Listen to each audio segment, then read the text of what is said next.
श्री कृष्णा मित्रों, मैं प्रियंका स्वागत करती हूँ आपका जीवन और आध्यात्म में। मित्रों, आज मैं आप लोगों के लिए लेके आई हूँ संकटा माता की एक और कहानी। मैंने एक और कहानी डाली हुई है चैनल पे, आप लोग जरूर देखिएगा। ये दूसरी कहानी है, ये भाई बहन की है और वो माँ बेटे की कहानी थी। तो चलिए कहानी को सुनते हैं। एक गाँव में एक भाई बहन रहते थे। वो बच्चे ही थे तभी उनके जो माँ बाप थे उनका स्वर्गवास हो चुका था। जो भाई था वो बड़ा था और जो बहन थी वो छोटी थी। भाई बड़ा था तो उस पे बहन की सारी जिम्मेदारियां थीं। किसी तरह से जीवन चलता रहा और देखते ही देखते बहन जो थी वो काफ़ी बड़ी हो गई। फिर भाई को लगा कि अब उसको कमाने के लिए बाहर जाना चाहिए, क्योंकि अब बहन बड़ी हो रही है तो उसका विवाह शादी भी करना होगा और उसमें धन दौलत तो लगेगा ही लगेगा, क्योंकि हम जब लड़कियों की शादी करते हैं तो उसमें पैसा तो लगता ही है, चाहे लड़की हो चाहे लड़का हो, हर किसी की शादी में पैसा तो ख़त्म होता ही है। और हमारा जो समाज है वो लड़कियों की शादी में कुछ ज़्यादा ही पैसा दहेज मांगता है, तो फिर लड़कियों की शादी में थोड़ा ज़्यादा दहेज लगता है और उसकी जिम्मेदारी इंसान के ऊपर पड़ जाती है। उसके लिए उसे बाहर निकलना पड़ेगा, ऐसा वो सोचने लगा। तो भाई बाहर कमाने जाने के लिए बहन से कहता है तो बहन उस बात को स्वीकार करती है। तब भाई कहता है कि मेरी यह पाली हुई चिड़िया की देखभाल अब तुम करोगी, मैं कमाने के लिए बाहर जा रहा हूँ। इसको समय पे खाना पानी देते रहना ताकि इन्हें कोई समस्या ना हो। बहन बोली कि ठीक है भैया, जैसा आप कह रहे हो वैसा ही मैं करूँगी और इन चिड़ियों की देखभाल करूँगी। आप बिल्कुल भी चिंता मत करो और निश्चिंत होकर जाओ कमाने के लिए। अब भाई इधर कमाने के लिए शहर में पहुंच जाता है और कई दिनों तक यहाँ पर वह कमाने में व्यस्त रहता है। बहन की शादी के लिए पैसा जोड़ रहा होता है। इधर एक दिन बहन किसी काम में उलझ गई और चिड़िया को चारा पानी, मतलब उसको जो दाना पानी देना था वो देना भूल गई। जब उसे याद आया तो वह भागकर चिड़िया के पास गई। तब वहाँ पर सारी चिड़िया मरी हुई पड़ी थी। अब वह रोने लगी, आसपास के लोगों से पूछने लगी कि क्या किया जाए कि चिड़िया मेरी सही हो जाए। तो पड़ोसियों ने कहा कि बिटिया, यह सब सारी चिड़िया मर चुकी हैं, अब इसकी सेवा करने से कोई भी फायदा नहीं होगा, अब यह जिंदा नहीं होने वाली हैं। यह बात सुनकर बहन और रोने लगी और कुछ समय तक रोती ही रही और सब आसपास के लोग अपने अपने घर चले गए।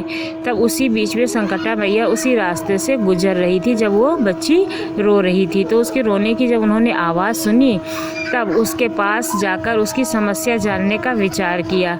तब माँ उसके पास आई एक बुढ़िया का रूप रखकर और बच्ची के पास गई और बोली कि बिटिया, ऐसी क्या बात है जो तुम इतनी देर से रोए जा रही हो।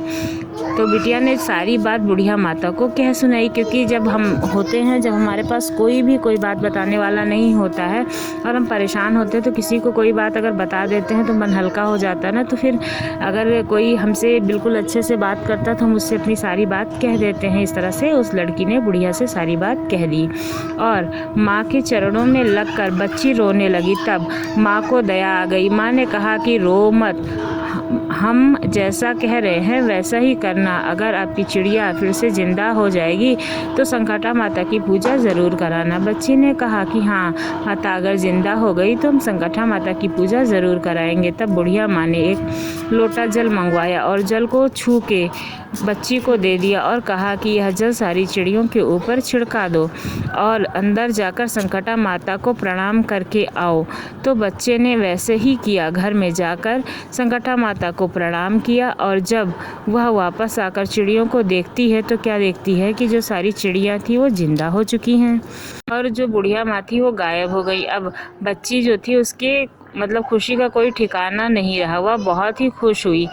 वह भी सोच रही थी कि भैया क्या कहेंगे, एक चिड़िया की देखभाल नहीं कर पाई, हम तुम्हारी देखभाल माता पिता के ना होते हुए भी किस तरह से किए थे।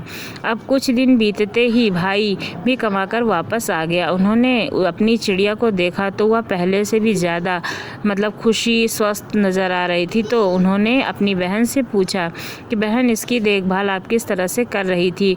क्या जो हम खाना पीना इसको खिलाते थे, जो दाना डालते थे वही खिला रही थी या कुछ दूसरा? तो बहन सकुचाते हुए भाई से कहा कि भाई, यह बात अगर आप नाराज़ मत होना, मैं आपको एक बात बताना चाहती। तो भाई ने कहा कि बहन कहो, नाराज़ क्यों होंगे। तो बहन ने अपनी सारी बात भाई को बता दी। हम काम में व्यस्त हो गए थे और चिड़िया को दाना पानी देना भूल गए थे, तो सारी चिड़िया मर गई थी। तब एक बूढ़ी माता आई, वह हमको कुछ बताई कि ऐसा करो, और पानी दिया, बोला कि उसके ऊपर छिड़क दो और माता के जाके हाथ जोड़ लो। तो फिर मैंने हाथ जोड़ लिया, तभी ये चिड़िया फिर जिंदा हो गई। और बूढ़ी माता जो बताई थी वो गायब हो गई, और उन्होंने कहा था कि जब चिड़िया जिंदा हो जाएगी तो तुम संकटा माता की पूजा कर देना। भैया अब संकटा माता की पूजा करनी है, क्योंकि यह सब संकटा माता के बदौलत ही संभव हो पाया है। भैया कृपा करके मुझे संकटा माता की पूजा की सामग्री ला दो, और हम उनकी पूजा विधि विधान के साथ करेंगे। हम संकटा माता की पूजा विधि विधान से करेंगे, और साथ ही साथ सुहागिनों की पूजा भी करेंगे। भाई बहन दोनों ने संकटा माता की पूजा की विधि विधान के साथ, और सभी सुहागिनों को बुलाकर भोजन कराया, और पूजा संपन्न होने के बाद खुशी खुशी उनको विदा किया।